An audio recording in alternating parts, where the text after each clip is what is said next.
Okay, part 30 of Who the Fuck Did I Marry?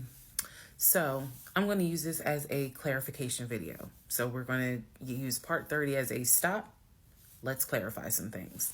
I've done that before on a previous set of videos, so I think it's just important to do that so that way I can try to address some of the things that I have seen in the comments, both supportive and just downright mean. But let me clarify some stuff.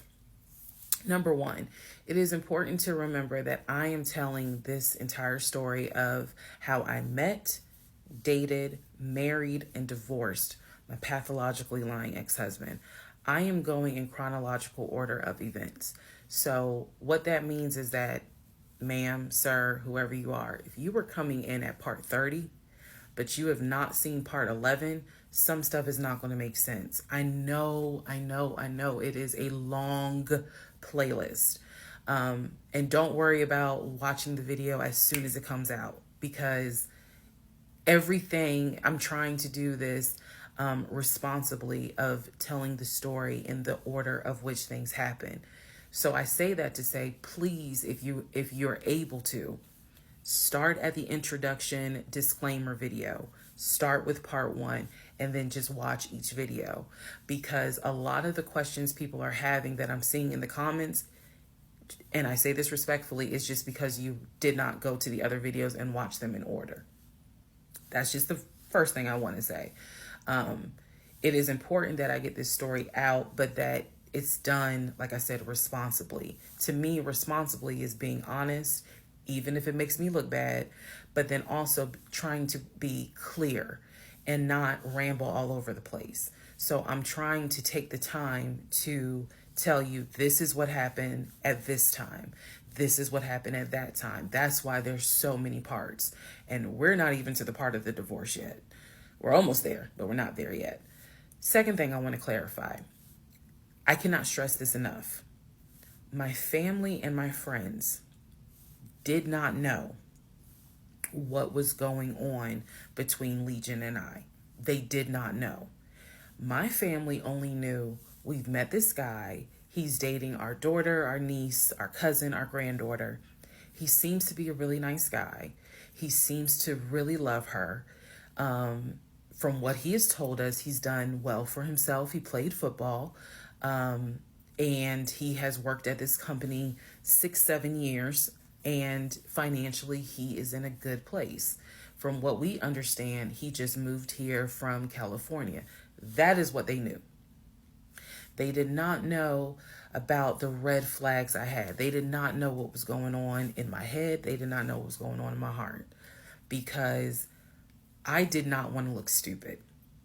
I'm fully aware that when I tell this story, I look stupid. I'm aware, and I've made my peace with that. But at the time, I did not want to look stupid.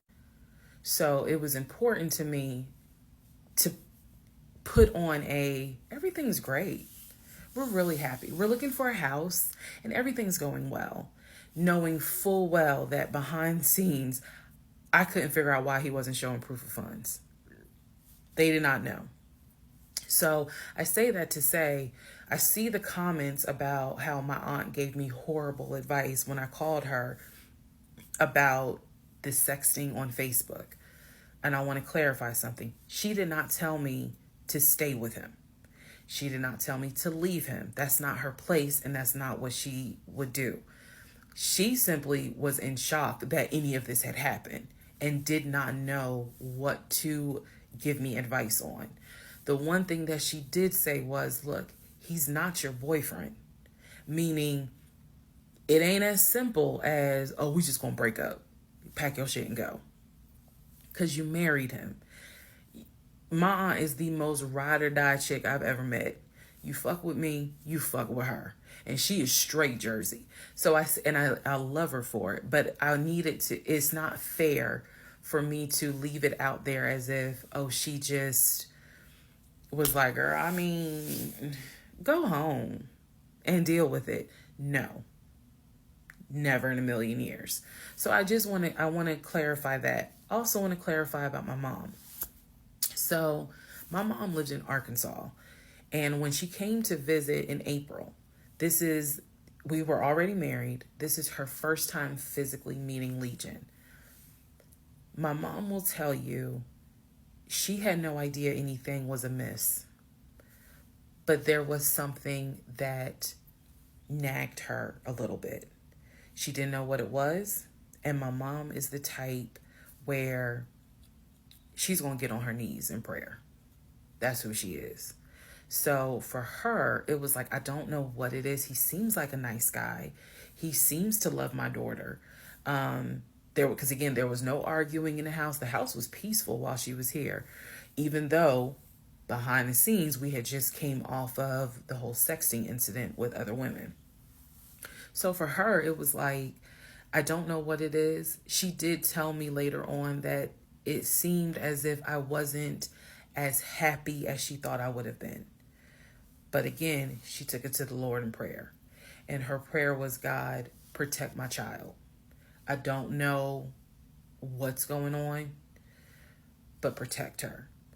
That was my mom's response. So she did not know, she did not pick up or overhear something that was going on while she was here. She had a candid conversation with Legion, and Legion kind of came across as, I miss my mom. He missed his own mother.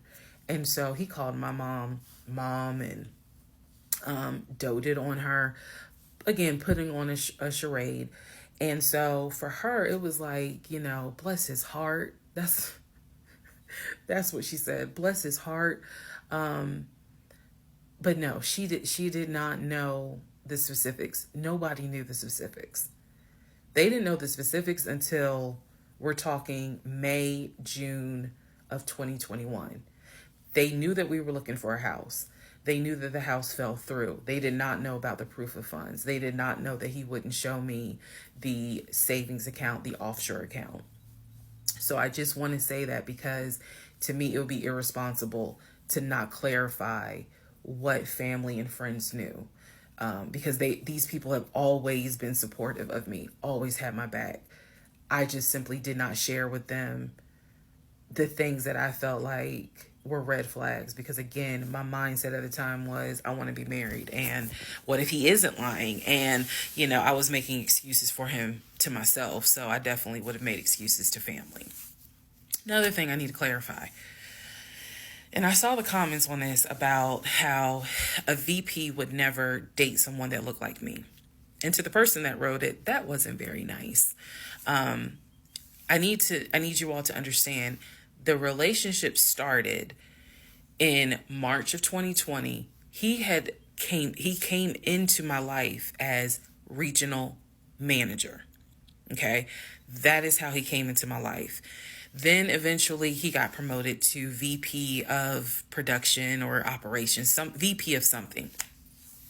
That was later on in the relationship. He showed me the paperwork where it was basically a memo from HR. Your new position title will be VP of production. We'll just say production. Your salary, I don't remember the exact amount because it was a very specific amount, but it was over $200,000.